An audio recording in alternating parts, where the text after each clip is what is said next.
আসসালামু আলাইকুম, কি অবস্থা সবার? আজকে আমি আলোচনা করব আপনাদের সাথে একটা বিষয় নিয়ে, যেটা হচ্ছে অ্যাডভান্স পেমেন্টের কথা। আমরা কেন বলি একটা কাস্টমার দেখেন, আমি ওনাকে সম্পূর্ণ ডিউ কন্ডিশনের মধ্যে একটা বড় একটি কম্বোর কালেকশন পাঠিয়ে দিয়েছিলাম। দেখেন 2180 টাকার একটা কন্ডিশনে আমি ওনাকে পার্সেলটা পাঠিয়েছি, বাট উনি কী করছে, পার্সেলটা রিসিভ করে নাই।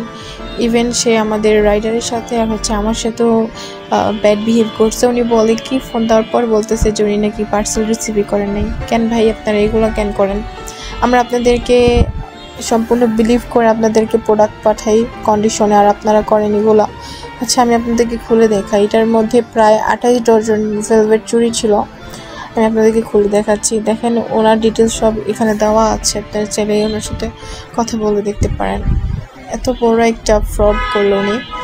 তো আমি এখন দেখাই আপনাদেরকে। এটার ভিতরে অনেকগুলো ছিল পার্সেল। তো উনি যেহেতু নিবে না, তো অর্ডার করার তো কোনো দরকার ছিল না, তাই না? শুধু শুধু আমাদের কেন হয়রানি করেন ভাই? দেখেন এখানে এত বড় একটি পার্সেল, ওনার জন্য 28 ডজন ভেলভেট চুড়ি আর আদার্স আরও চুড়ি ছিল।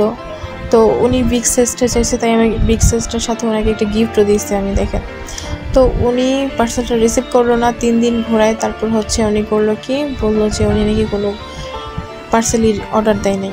তো ভাই এগুলো না করে কাইন্ডলি আপনি নিজেরা একটু ভাবেন যে আমরা যারা আছি, পেজ যারা চালাই, তারা কিন্তু এগুলো খুব বেশি হ্যারাস হয়। এই ডেলিভারি চার্জটা 200 টাকা চার্জ আসছে, সেটা কিন্তু আমার পকেট থেকে দেওয়া লাগছে। সো এগুলো আপনারা করবেন না কাইন্ডলি, ঠিক আছে? পার্সেল যদি না নেন তাহলে অর্ডার করবেন না। শুধু শুধু আমাদেরকে হয়রানি করার তো কোনো মানে হয় না। সো ভাই ভালো থাকবেন, সুস্থ থাকবেন। আল্লাহ হাফেজ।